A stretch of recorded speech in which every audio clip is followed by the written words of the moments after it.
बच्चों, कैसे हो आप सब। तो आज हम आए एक नई वीडियो लेके जो कि है टर्म्स ऑफ मिरर के बारे में। ठीक है, मिरर ड्रॉ करने में बहुत सारी टर्म्स यूज़ होती हैं और उसमें बहुत ज़्यादा कन्फ्यूजन रहती है आप लोगों को मोस्टली। तो आज इसको थोड़ा सिंप्लीफाई करके पढ़ते हैं। देखो, ये टर्म्स इम्पॉर्टेंट हैं while we draw ray diagrams. ठीक है, ये रे डायग्राम्स हम नेक्स्ट वीडियो में कवर करेंगे। उससे पहले हम इसकी टर्म्स समझ लेते हैं। ठीक है, फर्स्ट टर्म है हमारी सेंटर ऑफ कर्वेचर। ठीक है, नाम से ही समझ आ रहा है कि क्या है, सेंटर है किसका, कर्वेचर, स्फेयर का। ठीक है, so this is the centre of the sphere of which mirror is a part of. हमने बताया था कि जो कॉनकेव और कॉन्वेक्स मिरर्स हैं वो क्या है, स्फेरिकल मिरर्स हैं। तो स्फेरिकल मिरर्स का क्या मतलब है कि वो एक स्फेयर से लिए हुए हैं। तो फॉर एग्जांपल ये हमारा कॉनकेव मिरर है, ठीक है, और ये हमने इस स्फेयर से लिया हुआ है। ठीक है, ये इस स्फेयर का सेंटर है, तो ये क्या हुआ, मिरर का सेंटर ऑफ कर्वेचर हुआ। ठीक है, इसको हम डिनोट कैसे करते हैं, कैपिटल सी से। It is denoted by capital C. This is a diagram of concave mirror. ठीक है, और कॉन्वेक्स मिरर के लिए अगर हम ड्रॉ करेंगे तो हमारा क्या होगा, ये इसका स्फेयर है और ये इसका सेंटर है सी। ठीक है, ये हो गया कॉन्वेक्स मिरर के लिए। ठीक, इजी। अब इसमें समझने वाली क्या चीज़ है, for this concave mirror this centre of curvature lies on the reflecting or polished side. It is in front of the reflecting or polished side of the mirror. Whereas in case of convex mirror, the center of curvature is at the back side. That means it lies behind the mirror.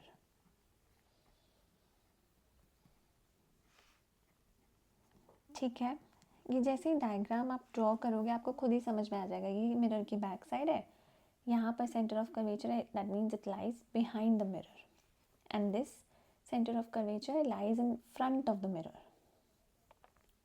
Next term is, second term is pole.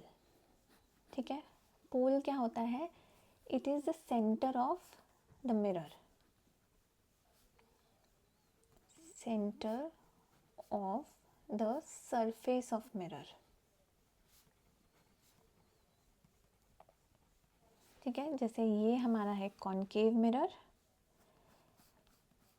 इस surface का centre, for example ये हुआ centre, हम इसको बोलेंगे पोल। Similarly convex mirror में हमारा पोल इसका सेंटर हो जाएगा and it is denoted by capital P. ठीक है, थर्ड टर्म है हमारा रेडियस ऑफ कर्वेचर। रेडियस तो सबको पता है, मैथ्स का टर्म है। रेडियस क्या होता है, सेंटर से डिस्टेंस, ये हमारा पोल है, ये हमारा सेंटर ऑफ कर्वेचर है, तो मतलब इन दोनों के बीच का जो डिस्टेंस है उसको बोलेंगे R, represented by capital R. Similarly in the case of convex mirror, this is our pole, this is our center of curvature, so this will be the radius of curvature. ठीक है, तो R is equal to CP कह सकते हैं हम। अब अगला term है हमारा प्रिंसिपल एक्सिस। ठीक है, प्रिंसिपल एक्सिस क्या होता है, पहले डायग्राम से समझ लेते हैं। ये हमारा पोल है कॉनकेव मिरर का, ये हमारा कॉन्वेक्स मिरर का पोल है। ठीक है, principal axis is a straight line that is passing through the centre of curvature and the pole. जो ये स्ट्रेट लाइन जा रही है इसको हमने क्या बोला, प्रिंसिपल एक्सिस। बच्चों जब भी एग्ज़ाम में डायग्राम्स बनाओगे तो कॉनकेव और कॉन्वेक्स मिरर के हमेशा बैक साइड्स को ऐसे मार्क करना है, ठीक है। अब हमारे फिफ्थ टर्म जो कि लास्ट टर्म है वो बोलता है अपर्चर, ठीक है। अपर्चर क्या होता है, it is the reflecting surface, it is a reflecting surface of the mirror। जैसे ये कॉनकेव मिरर है हमारा और ये हमारा क्या है यहाँ पर, कॉन्वेक्स मिरर, ठीक है। इसको रिप्रेजेंट करते हैं ए डैश या एम डैश, किसी से भी एम डैश, ठीक है। इस पार्ट को बोलते हैं अपर्चर।